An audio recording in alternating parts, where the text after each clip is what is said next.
berjudul Hutan Berbisik di Karak. Hujan baru saja reda, meninggalkan aroma tanah basah dan dedaunan membusuk. Adil menggenggam erat setir mobil, matanya terus mengawasi jalanan gelap di jalan raya Karak. Adiknya, Aisyah, tertidur di kursi belakang. Mereka dalam perjalanan pulang ke Kuantan setelah pertemuan keluarga di Kuala Lumpur.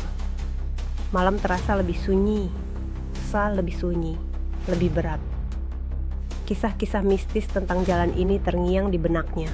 Hantu penumpang gelap, Volkswagen kuning yang mengikuti tanpa akhir. Dia mencoba menepis ketakutan hingga di tepi jalan, dia melihat sosok berjubah hitam berdiri diam. Jantungnya berdetak cepat. Dia menginjak gas, tetapi beberapa meter di depan, sosok itu muncul lagi, tidak bergerak seperti mengawasi. Tiba-tiba, lampu mobilnya berkedip, dashboard meredup, dan mesin mati. Kegelapan menelan mereka. Aisyah menggeliat, suaranya gemetar. "Abang, ada sesuatu di luar." Dari hutan, terdengar gemerisik. Suara daun kering yang terinjak, ranting-ranting patah. Sosok berjubah melangkah ke tengah jalan. Tudungnya menyembunyikan sesuatu yang berkilau, basah, bukan mata, bukan kulit. Udara mendadak menjadi lebih dingin, napas Adil terasa berat. Lalu, ia berbicara, suara bisikan yang bukan milik manusia. Adil. Darahnya membeku, sosok itu tahu namanya. Aisyah mulai menangis, menutup wajahnya. "Jangan lihat, Bang. Jangan lihat." Namun tubuh Adil kaku, pandangannya tetap terkunci pada makhluk itu. Seketika, pikirannya dipenuhi gambaran kecelakaan, tubuh-tubuh hancur, arwah-arwah yang tersesat. Dia melihat truk melaju ke arahnya, cahaya menyilaukan, dan tiba-tiba, dia berdiri di jalan raya, sendirian. Hutan di sekelilingnya sunyi, tanpa suara kehidupan. Jalanan kosong, namun samar-samar. Terdengar bisikan yang mengelilinginya. Bisikan itu bertambah keras, memenuhi kepalanya, memanggil namanya berulang kali. Tiba-tiba, cahaya lampu truk menyala dari kejauhan. Suara klakson bergema di udara. Adil berusaha bergerak, tetapi tubuhnya tidak mau merespons.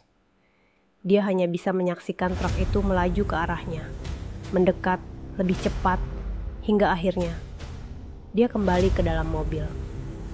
Napasnya tersengal, jari-jarinya menggenggam setir dengan erat. Keringat dingin membasahi dahinya.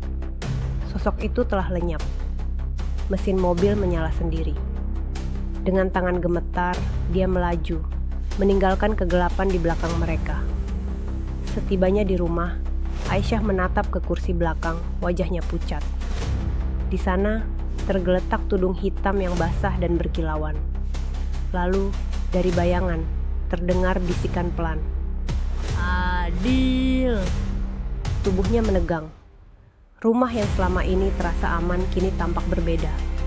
Bayang-bayang di sudut ruangan terasa lebih pekat, udara terasa lebih berat. Aisyah berlari masuk, menangis di pelukan ibu mereka. Malam itu, Adil tidak bisa tidur. Dia bermimpi tentang jalanan, bisikan, sesuatu yang mengintai di balik pepohonan. Saat terbangun, dia melihat jendelanya sedikit terbuka. Namun di ambangnya, tergeletak setangkai bunga melati putih. Bunga yang biasa digunakan neneknya untuk mengusir roh jahat. Hatinya berdebar. Apakah ini perlindungan dari neneknya? Atau peringatan bahwa sesuatu masih mengintainya? Malam berikutnya, suara ketukan terdengar di jendela kamarnya. Pelan, tetapi jelas. Adil menahan napas, menatap jendela dengan tubuh gemetar. Ketukan itu berulang lagi. Dengan keberanian yang tersisa, ia mengintip di balik tirai. Tidak ada siapa-siapa. Namun ketika ia berbalik, bayangan hitam itu sudah berdiri di sudut kamarnya. Wajahnya tidak terlihat, tetapi bisikan itu kembali memenuhi ruangan. "Adil!" Lampu kamar berkelip, udara menjadi semakin dingin. Adil ingin berteriak, tetapi suaranya tercekat di tenggorokan. Lalu, dalam sekejap, bayangan itu lenyap. Saat pagi tiba, Adil menemukan jejak kaki basah di lantai kamarnya, menuju ke jendela yang terbuka sedikit. Ia sadar, hutan itu belum selesai dengannya. Kisah-kisah mistis tentang jalan raya karak, seperti penampakan hantu penumpang gelap dan Volkswagen kuning yang mengikuti tanpa akhir, telah lama menjadi bagian dari legenda urban Malaysia.